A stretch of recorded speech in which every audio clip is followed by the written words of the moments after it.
اللہ رب العالمین ارشاد فرماتا ہے افرأیتم اللات والعزی ومناۃ الثالثۃ الاخری، تم نے لات کے بارے میں غور کیا، عزیٰ کے بارے میں غور و فکر کیا، اور تیسری دیوی ہے جس کا نام منات ہے اس کے بارے میں غور و فکر کیا کہ نہیں کیا؟ اللہ تعالیٰ توجہ دلانا چاہتا ہے یہ عرب کی سرزمین کے بڑے بڑے بت ہیں، لات، منات اور عزیٰ، عرب کی سرزمین پر یہ بڑے بڑے بت ہیں، اور یہ سب دیویاں ہیں، عورتوں کے نام ہیں، یہ سب عورتوں کے نام ہیں۔ اور سب سے بڑا جو بت ہے وہ ہبل نام کا، یہ ہبل اتنا بڑا بت تھا کہ اس کی قسم کھائی جاتی، جنگ میں نعرے بلند کیے جاتے، ہبل کی جے ہو، ہبل کی جے ہو۔ آپ تاریخ پڑھیں گے تو احد کی لڑائی میں اور فتح مکہ کے موقع سے یہ لوگ اس کا نعرہ لگاتے تھے، ہبل کی جے ہو، ہبل کی جے ہو۔ تو یہ بھی تین بت ہیں، افرأیتم اللات والعزی، کیا تم نے لات اور عزیٰ کے بارے میں غور و فکر کیا؟ ومناۃ الثالثۃ الاخری، اور منات کے بارے میں غور و فکر کیا جو تیسری دیوی ہے۔ آگے اللہ رب العالمین بیان کرتا ہے الکم الذکر ولہ الانثی، تمہارے لیے تو لڑکے ہیں، تم اپنے لیے لڑکوں کو پسند کرتے ہو، اللہ کے لیے لڑکیاں پسند کرتے ہو۔ یہ سارے نام عورتوں کے ہیں، لات، منات اور عزیٰ، یہ سب لڑکیاں ہیں۔ تو اللہ تعالیٰ کہتا ہے کہ تم اپنے لیے تو لڑکوں کو پسند کرتے ہو، اللہ کے لیے لڑکیاں پسند کرتے ہو۔ آگے اللہ فرماتا ہے تلک اذن قسمۃ ضیزیٰ، یہ تو غلط تقسیم ہے، ناانصافی والی تقسیم ہے۔ جب تم اپنے لیے لڑکے پسند کرتے ہو تو تم غیروں کے لیے، اللہ کے لیے لڑکیاں کیوں پسند کر رہے ہو؟ پھر آگے اللہ فرماتا ہے کہ یہ جو لات ہے، منات ہے، عزیٰ ہے، یہ صرف محض نام ہے، تم نے رکھا ہے، تمہارے باپ داداؤں نے رکھا ہے، مگر اس کی کوئی دلیل اللہ کی طرف سے نازل نہیں ہوئی ہے۔ یہ سورۃ النجم کی آیات ہیں۔ یہاں پر مکہ کے اور عرب کی سرزمین کے تین بڑے بتوں کا ذکر کیا گیا، لات، منات اور عزیٰ۔ یہ تینوں دیویاں ہیں، تینوں دیویاں۔ آپ دیکھیں گے ہندوؤں کے اندر بھی بہت سارے بھگوان ہیں، تو زیادہ تر بھگوان ملیں گے وہ لیڈیز ٹائپ کے، دیویاں ملیں گی زیادہ، اور تصویریں بھی دیکھیں گے زیادہ تر عورتوں کی شباہت والی تصویریں ملیں گی۔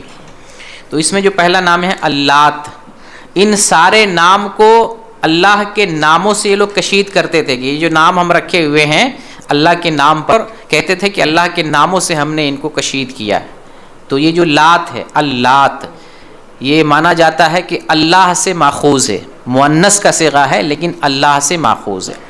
اور یہ اللات، لات جو ہے طائف والوں کا بت تھا، طائف میں رکھا گیا تھا، اور اتنی تعظیم کیا کرتے تھے، آپ یقین مانیں کہ جب طائف والے رسول اللہ صلی اللہ علیہ وسلم کی دعوت کو نہیں تسلیم کیے، آپ واپس آ گئے، حیران و پریشان تھے، آپ نے دعا دی اللہم اہد قومی فانہم لا یعلمون، اے اللہ میری اس قوم کو ہدایت دے، یہ لوگ نہیں جانتے، جاہل قوم ہے، نادان ہے، اے اللہ انہیں بخش دے اور ان کو ہدایت دے۔ رسول اللہ صلی اللہ علیہ وسلم نے دعا دی۔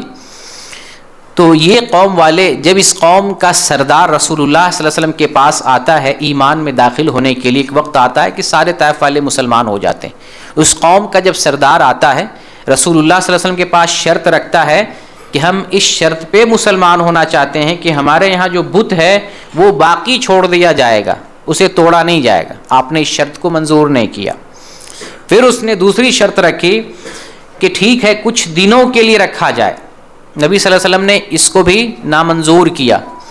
پھر اس نے شرط رکھی کہ ہم اس شرط پہ ایمان لانا چاہتے ہیں کہ آپ اپنے آدمی بھیجیں توڑنے کے لیے، ہم تو نہیں توڑ سکتے۔ یہ عظمت دیکھیں، ڈر اور خوف تھا ان کی دلوں میں۔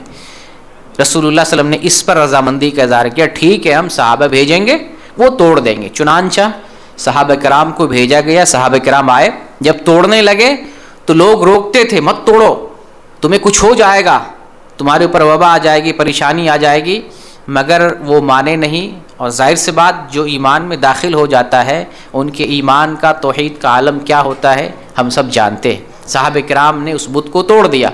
جب بت توڑ دیا اور بت ٹوٹ گیا، کوئی تکلیف نہیں، ان کے اوپر کوئی مصیبت نہیں آئی، تو پھر لوگوں کو یقین ہو گیا کہ اس کے اندر کوئی پاور نہیں ہے، نفع نقصان دینے کی اس کے اندر صلاحیت نہیں ہے، پھر سارے لوگ مسلمان ہو گئے۔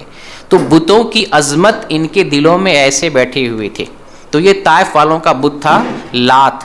اسی طرح سے یہ دوسرا بت ہے عزا یہ العزیز سے ماخوذ ہے. العزیز اس کا تثنیہ کا صیغہ ہے. العزیز کا تثنیہ کا صیغہ ہے عزا، عزت والی دیوی. سب نام یہ جو ہیں سب عورتوں کے نام پہ ہیں. اور عزت والی دیوی. اور یہ جو بت رکھا گیا تھا مکہ اور طائف کے راستے پر، مکہ سے جو طائف جائیں گے مکہ طائف کے راستے پر تھا، یہاں پر یہ بت رکھا گیا تھا. اس کی عبادت کی جاتی تھی، نظر و نیاز کیا جاتا تھا اور سجدہ اور رکوع کیا جاتا تھا. پھر بعض لوگوں نے اس سلسلے میں کہا ہے کہ یہ ایک درخت تھا جو بعد میں کاٹ دیا گیا، اور بعض نے یہ بھی کہا ہے کہ یہ ایک پتھر تھا. عزا نام سے ایک پتھر تھا جس کی عبادت کی جاتی تھی. بہرکیف بت کے نام سے زیادہ مشہور ہے. تو یہ مکہ اور طائف کے درمیان تھا. ایک تیسرا بت جس کو دیوی کہیں منات، یہ منات جو ہے ماخوذ ہے، یہ بھی اللہ کے ایک نام سے ماخوذ ہے. اور مکہ اور مدینہ کے درمیان تھا. یہ منات جو ہے المنان کے نام سے، المنان سے جو ہے یہ ماخوذ ہے.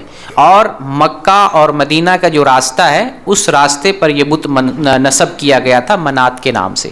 جب عرب کے قبائل حج کرنے کے لیے جاتے تو حج سے جب واپس ہونے لگتے تو پھر سب لوگ عام طور سے اکثر و بیشتر قبیلہ والے منات کے پاس جاتے اور وہاں نظر و نیاز کرتے، طواف کرتے اور وہاں اس کے لیے جو ہے سجدہ اور رکوع کرتے. بلکہ جب عرفات سے لوٹتے وہیں سے ندا لگانے لگتے، لبیک یا منات، لبیک یا منات، اس طرح سے آواز صدا لگاتے ہوئے منات کے پاس جاتے تھے. تو ان کی جو ہے عبادت کی جاتی تھی. تو یہ عبادت بت پرستی یہ بعد میں آئی. پہلے عرب والے سب لوگ توحید پر تھے، دین ابراہیمی پر تھے. بعد میں عمرو بن لوہی نے شام سے پہلا بت لایا، پھر قوم نوح کے جو بت تھے اس کو زمین سے نکالا، اور اس طرح سے عرب کی سرزمین پر بت پرستی عام ہوئی.